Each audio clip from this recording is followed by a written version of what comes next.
Life sometimes come at you fast. Tragedies make your life unravel. You feel like you wanna give up and stay knocked down. Even when your heart is shattered, you still got a life to live. You still got a life to live, so don't give up.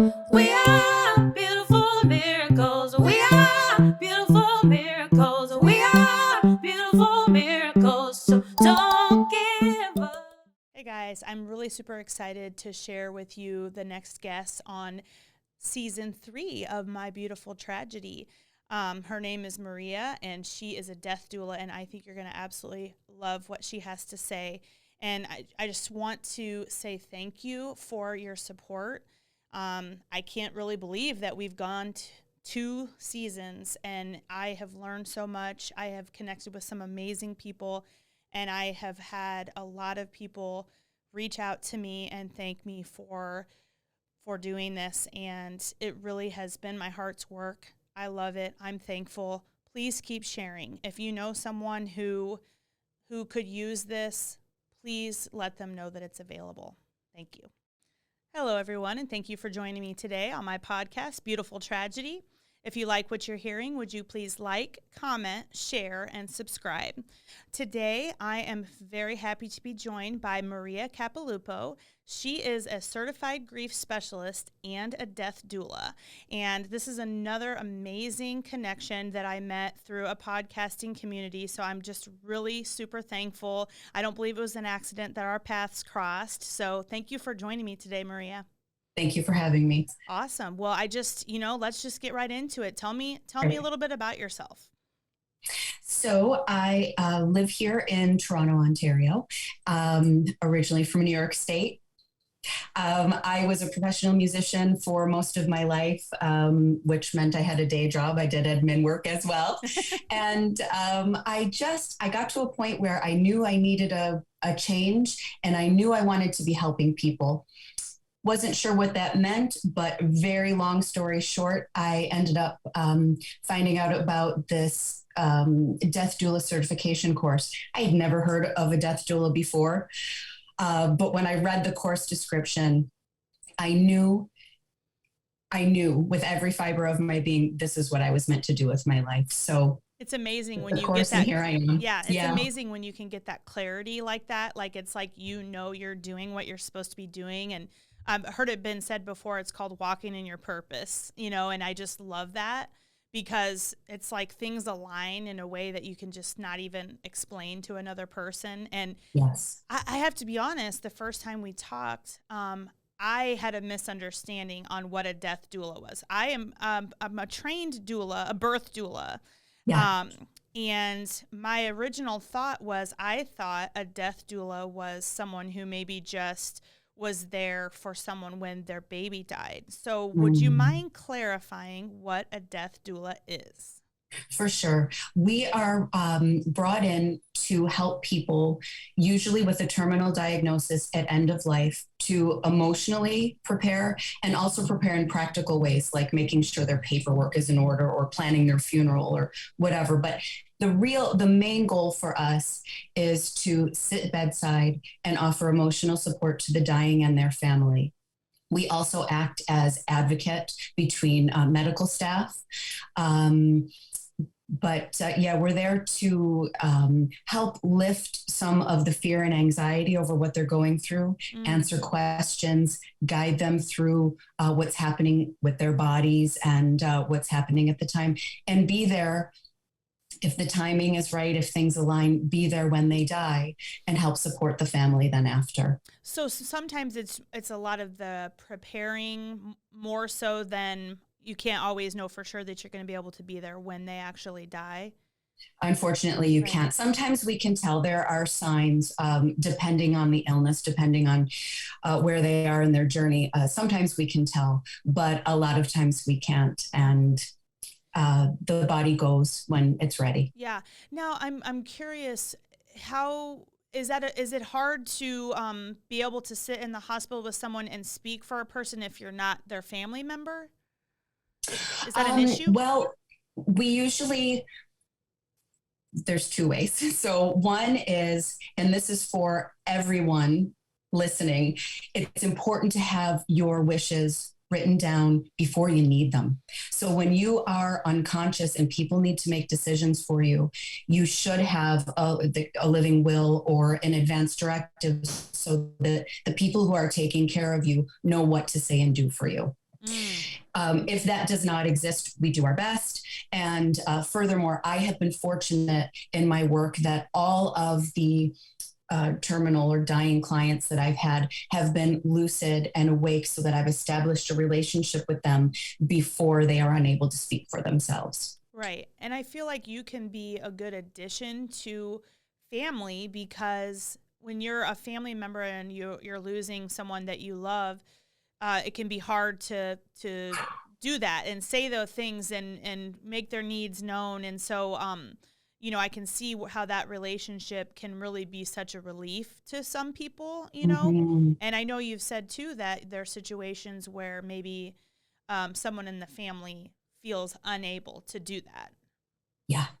And yeah. I just honestly, to me, knowing that there's someone out there who can do this is really such a sense of relief, because, death is scary. Death can be hard to talk about, Absolutely. It's scary. It's a very highly emotional time for the family and caregivers and loved ones. So it's overwhelming, all of the options and decisions and what do I do? And the thing I hear time and again from family members is, I don't know how to do this, because there's no rehearsal for this. There's no practice for this. We only lose that particular person in that particular way once. Yeah.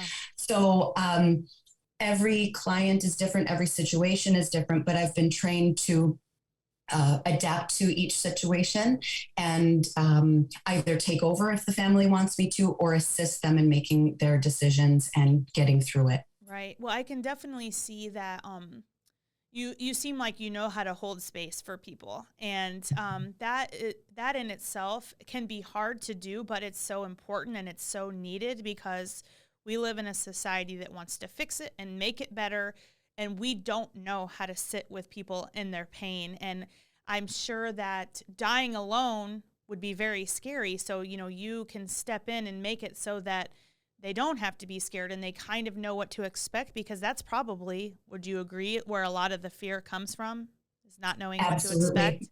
Not knowing. Not knowing what happens next. What is this going to feel like? What will this look like? Where am I going next? All of those unanswerable questions.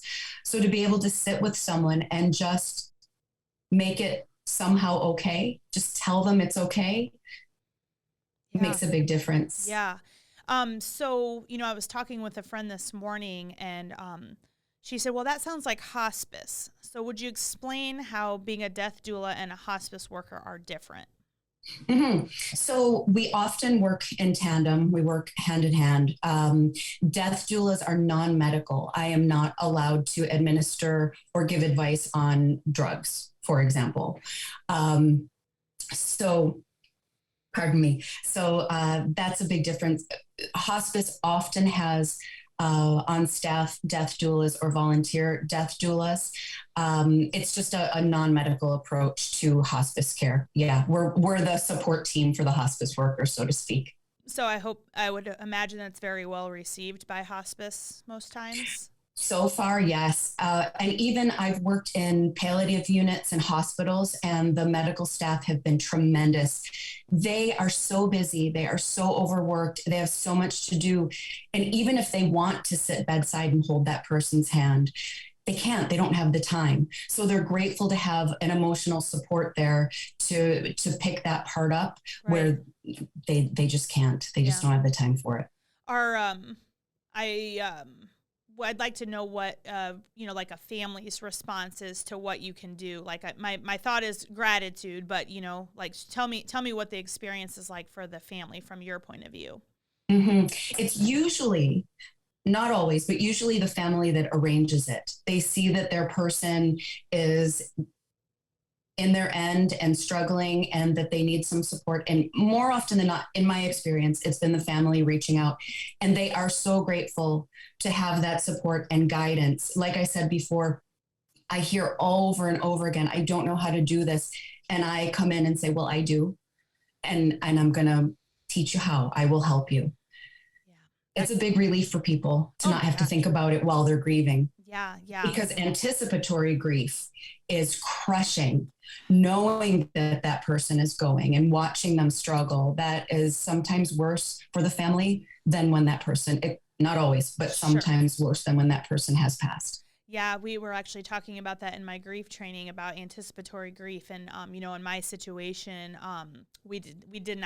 there was no anticipatory grief. It was very shocking and very fast. And, I've gone through all the scenarios. Would it have been easier if we had more time? I mean, I personally will always wish that we had more time. Yeah.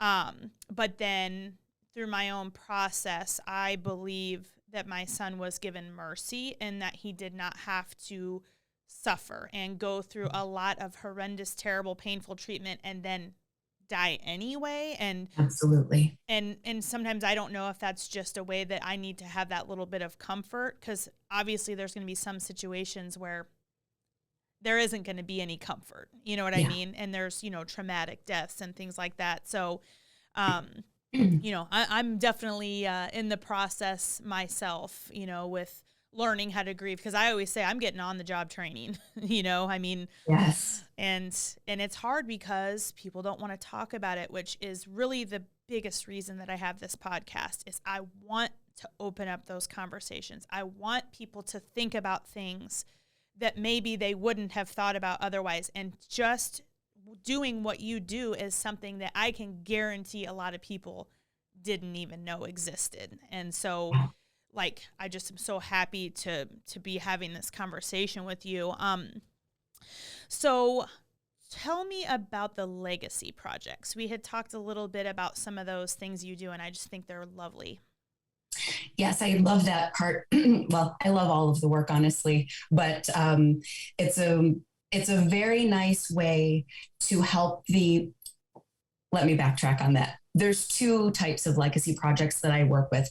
One is for the bereaved, the people left behind, creating projects in memory of their loved one. The one that I focus on in my death doula work is with the person with the terminal diagnosis who wants to leave something behind for their loved ones. And there's all different ways we can approach this. People come up with really creative ideas on their own. I'll bring forth a list, but then it might be, well, for example, I had a lady who got the idea of taking all of her blouses. She was a lovely elderly lady, always well dressed, and she had all these blouses, and she cut them up and made a quilt for her daughter. That's lovely. Yeah, so I was fortunate enough to meet her early on in her journey where she was well enough to work on a project like that. I help people create letters to leave behind to a family member or members. Photo albums and scrapbooks are very popular. A wonderful legacy project that I am always advocating for are video messages, because isn't it great to hear their voice? To have that voice recording. And speaking of recordings, there are these stuffed animals with little voice recording boxes in them, and grandma can read a book to leave behind, that kind of thing. Those are neat. Yeah. I had another client that I met again early in his end of life journey, and he was a painter, and he wanted to make sure that each painting went to the right person. Oh, wow. So while he was well enough, he would go around, have a cup of coffee, drop off a painting, and say goodbye in his way. People he couldn't meet with, he tacked a letter on the back of the painting with that person's name and a letter explaining why that painting was left for them. But my favorite part of this story is that every day for 25 years, my client went to the same cafe for his coffee in the morning, and he made friends with the regulars and he made friends with the owners, and that was his home away from home. So he came in one day with a painting, explained to the owners what was happening to him. And now it hangs over the table where he sat every day for 25 years. Oh, I love that. Isn't that beautiful? So amazing. I have goosebumps. Yeah. Yeah, me too. I totally did. And I think what I hear in your story is that this is giving people a sense of control, that they can do something when everything else is out of their control. Yeah. And for me, that has definitely been such a struggle because I am a type A personality, and I like to be in control when I can. And Jackson's death pulled the rug out from underneath me in ways I could never like just have imagined. And like, it shows me that I really don't have any control. And so, you know, having my foundation in various different things has been a way for me to have a sense of control, or really it was like I couldn't help Jackson. Yeah. And so doing these things are a way that I can help, and it's how I can bestow my love on him. And I've just been really kind of, you know, thinking a lot about that. And, you know, I see a lot of families who, you know, start foundations after they lost a child or a family member. And I just think it's like partly that people see the gaps, you know, they see the holes where, you know, like you said with the hospice nurses, they're too busy. They can't do all those things and hold their hands and help them. So it's like, you know, a death doula is that way, and in that, you know, someone saw that there was a need and they made it happen. And I love that. And it's like, it's what makes the world go around, you know? Yeah. So I was going to ask you, what is the best thing and what's the hardest thing about being a death doula? I know that's a loaded question. That's a big question. Yeah. I am a helper by nature. I am in my purpose and happiest when I'm helping people. So the best part for me is seeing with my own eyes that I'm helping someone and their family. Through my own experience, I know that it's the worst. Losing someone is the worst. Grief sucks. It's the hardest thing. And taking my own experience and like personal experience and professional experience and being able to help make that time even just a little bit easier for people, that's the best. It's the best thing in the world for me. Yeah. I love helping. Yeah. The worst part, I love that I can't answer you. A lot of people, when they hear about my work, they either don't want to hear about it at all because it's too scary to talk about, or they say, oh, that must be so sad. It must be so heavy. Aren't you depressed all the time? No. Being able to help is the lightest part of my day. It brings light into my life. So yes, death and dying, it's very sad. I don't like seeing my clients struggle. I don't like seeing my clients grieve. Of course I don't. But I keep my focus on the fact that I'm helping, and that makes it not depressing at all. Right. Does that make sense? Absolutely. Yeah. Yeah. But you know, again, I'm fresh out of my grief training, so I'm thinking about a lot of the things I learned, and you know, especially when you do the type of work that we're doing that is heavy and hard.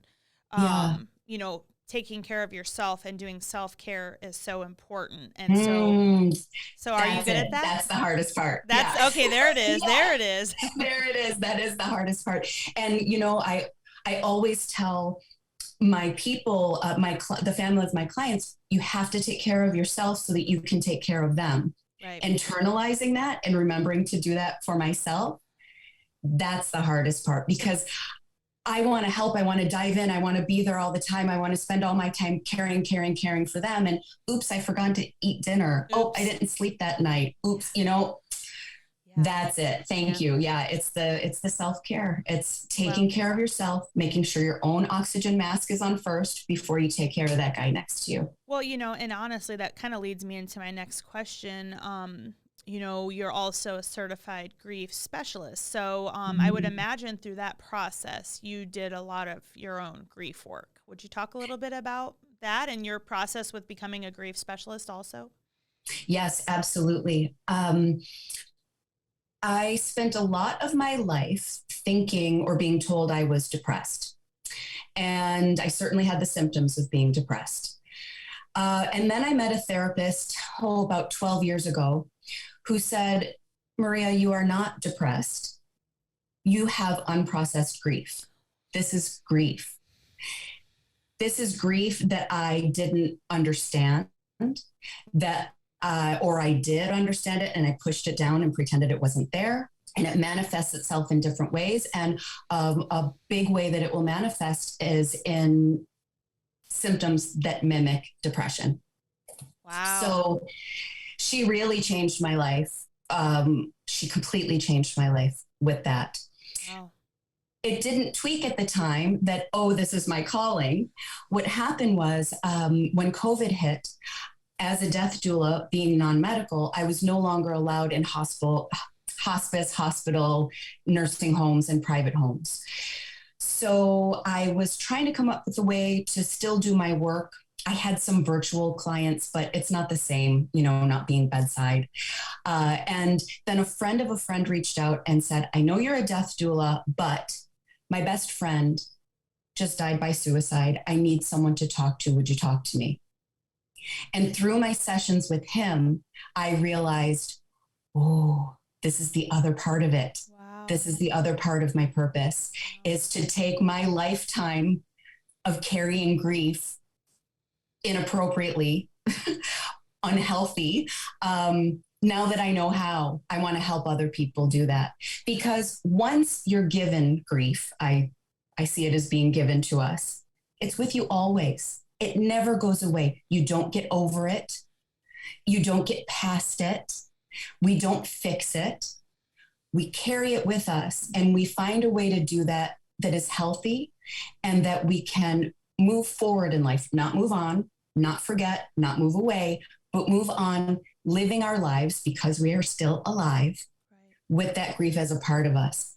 And understanding it's okay. It's not a dirty word. It's not a bad thing.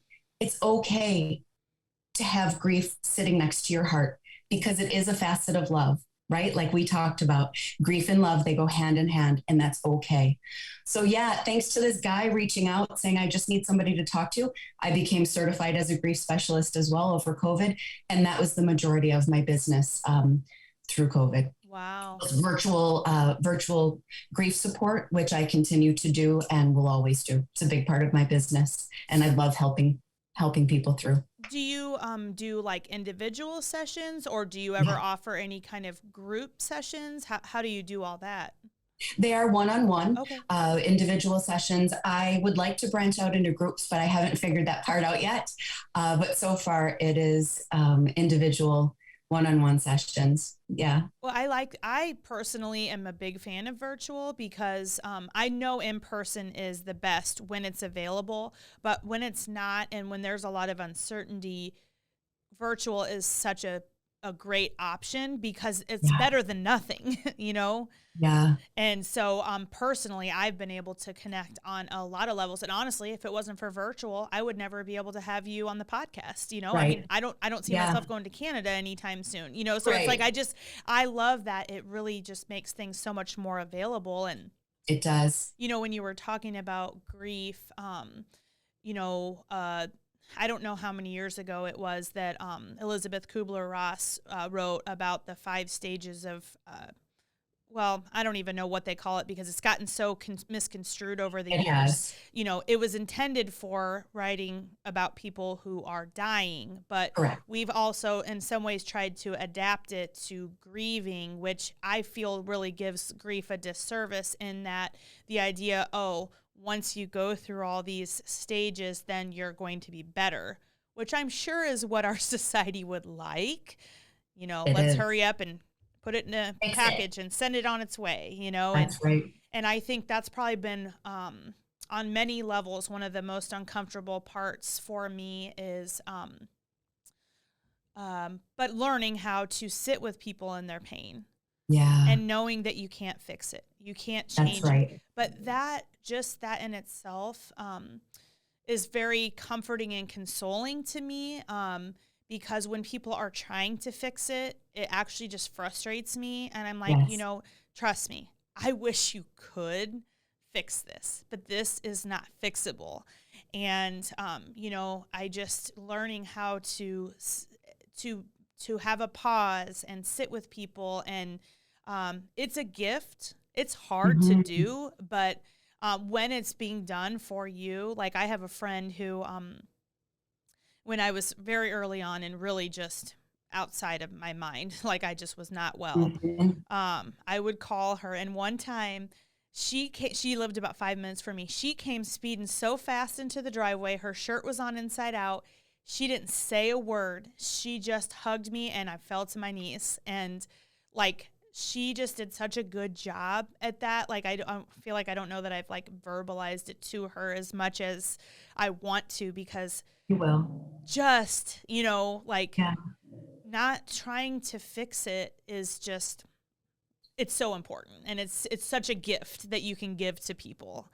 Yeah. All right. Well, hold on. I lost my questions here. Okay. So we talked about, okay. Yeah. So that's my question. How is it mostly through hospice services then that you would find a death doula? Like if I'm said, I want to find a death doula in St. Louis, how would I do that? Usually through your home hospice association, a hospice association, or there is an ELDA, I can't spell it.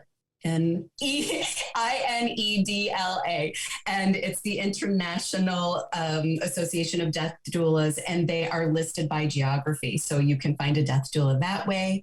A lot of my clients come to me word of mouth, or I've been super lucky that the director of my death doula program has been referring people to me. That's been a real honor. Or Google it, death doulas in my area, and you'll find personal pages like I have one, Facebook, social media. So they're not hard to find. No, in some areas they're harder to find than in others, Okay. because it's a centuries old practice, but it's just growing in popularity again.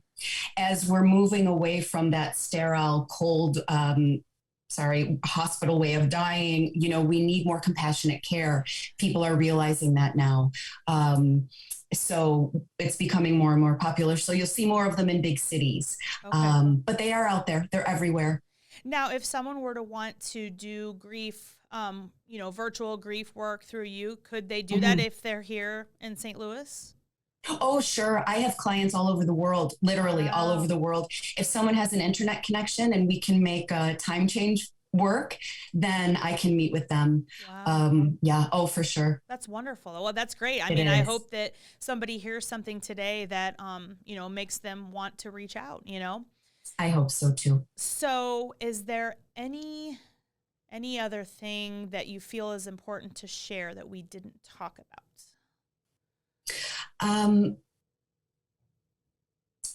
Just going back to what you said about people wanting to fix it, I plan to at some point write a book of a list of all the things not to say to someone who's grieving, because well-meaning people say awful, hurtful things all of the time.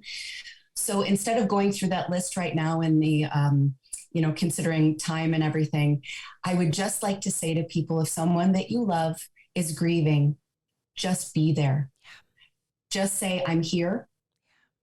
And yes, this is awful. It's okay to acknowledge that it's awful. People need that validation. Yes, this is awful, but I'm here. Yeah. I was so fortunate to have such a wonderful support network. And, while I do believe people mean the best, if somebody says, oh, let me know what you need, I'm here if you need me, that's kind, but it is actually not that helpful, because I did not have a clue what I needed. And for all those people who stepped in for me, brought food, cooked food, did my laundry, all of it, took our trash out, I couldn't begin to say thank you, because I didn't care, number one. Yeah. But it's also hard because life continues to go on, and there's things that you still have to do. And actually, I saw about a death recently. It was a friend's brother-in-law, and I was so pleased to see they had a meal planning schedule, but they also had people signing up to walk their dog, to take their trash out. And I'm like, this is how you do it. This is how, and they had a point person who could communicate for them. And it just was so beautiful. And it was like, this is how you do it, because it's very hard to say what you need when you don't know what you need, when your world just got flipped upside down. And so it's like, okay, so I'm ending this only because this quote comes in very handy. I end every episode with a Maya Angelou quote that is, we do the best we can until we know better. And then when we know better, we do better. And this is an opportunity for us to do better. And my hope is always that I can say one thing that somebody maybe didn't know about or didn't think about, and that maybe then they can carry it on, so that together we can do this better. We have to do better. There's been so much loss over these last couple years, and not just death. There's been other losses and other types of grief that people have experienced. And I think that we can do better, and I hope that we're starting to do better. And so as I figured this was going to be a great conversation, and so I'm very thankful. And so that's it for today.